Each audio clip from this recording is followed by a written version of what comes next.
Well, that was a long, rough day at work. I sure could go for a drink. Huh. I left my ice chest out here over the weekend, days ago. I wonder if I still have any beers in there.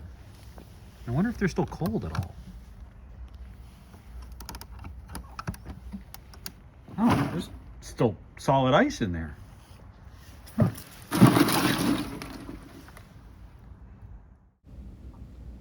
Hey, what you're looking at here is the Pelican Elite 45 cooler. I think that's what it was called. This 45 quart cooler made by Pelican, they don't make this exact model now. The current 45 quart one has wheels that I'm not a fan of. I picked this up from Costco back in 2013. They carried this model back then, and they don't make it anymore. And you'll notice it's got a lot of stickers on it, and every sticker came from somewhere, a trip, a conference, a place worth remembering. Yeah, it obviously didn't come with any of them, and I put them there one at a time over 13 years. So I guess this cooler has become a bit of a logbook. And today I'm going to tell you why I wouldn't buy this cooler again, but why I don't regret buying it in the first place. Pelican built their reputation on cases for camera equipment, sensitive electronics, firearms, for gear that cannot fail in the field. Their cooler line came from that same philosophy, the same construction ethic applied to keeping things cold. The latches on this model are push button. Nothing sloppy about the mechanism after 13 years of use, but there's a trade-off worth understanding. A push button latch can only apply so much compression to the gasket seal. The coolers that consistently win ice retention benchmarks use rubber pull-down straps, the kind that cam hard over the lid and hold constant positive pressure on the seal. Better compression means better thermal performance. That's just physics. Now, I'll give the counter argument. Those rubber straps are a wear item. They stretch, they crack, they go brittle in UV. These latches are working perfectly after 13 years, where those rubber ones might not. There may be a long game trade-off that a 72-hour ice retention test won't show you. But if ice retention is your primary metric, there are better options than this.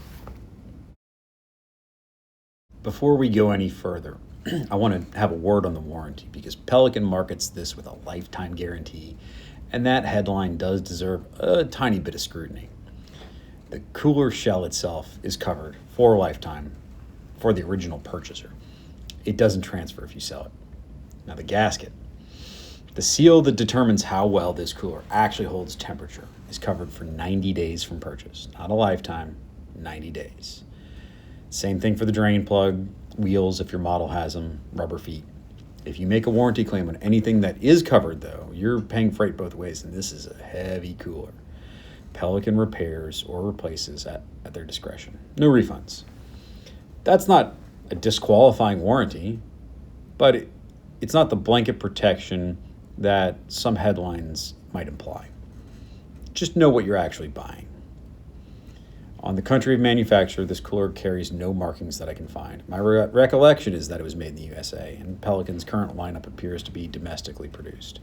But verify whatever model you're purchasing that it is made in the USA. And at this price point, it's a reasonable thing to confirm.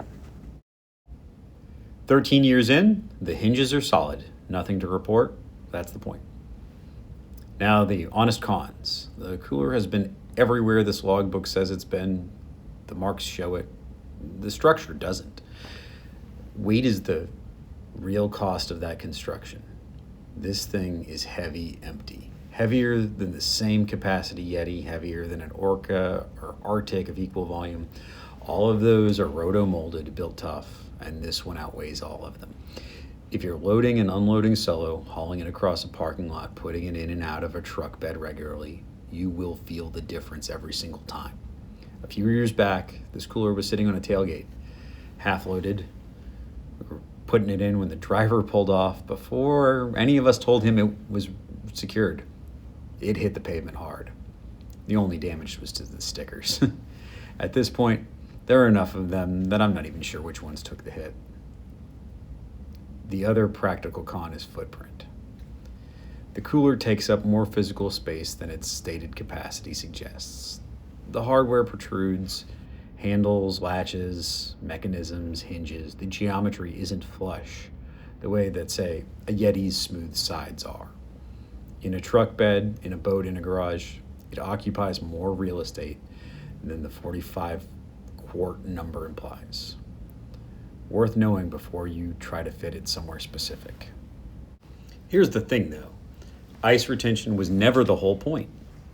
What this is, underneath all of it, is essentially an indestructible container that just happens to keep things meaningfully cold for a meaningful amount of time. That survived a fall off of a moving tailgate and came back to work the next day.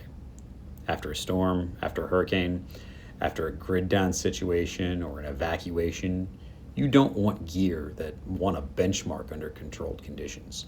You want something that sat in the garage for 12 years and still works exactly like it's supposed to without a second thought. And none of those stickers are tactical.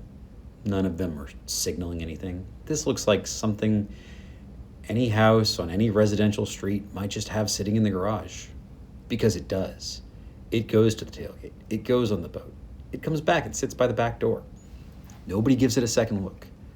The gear that actually serves you in a real situation isn't the gear that announces itself. It's the gear that blends in, right up until the moment you need it, and then it works. Would I buy this exact model again? Probably not. I'd look at what's available now with what I know, particularly around weight, footprint, maybe ice retention.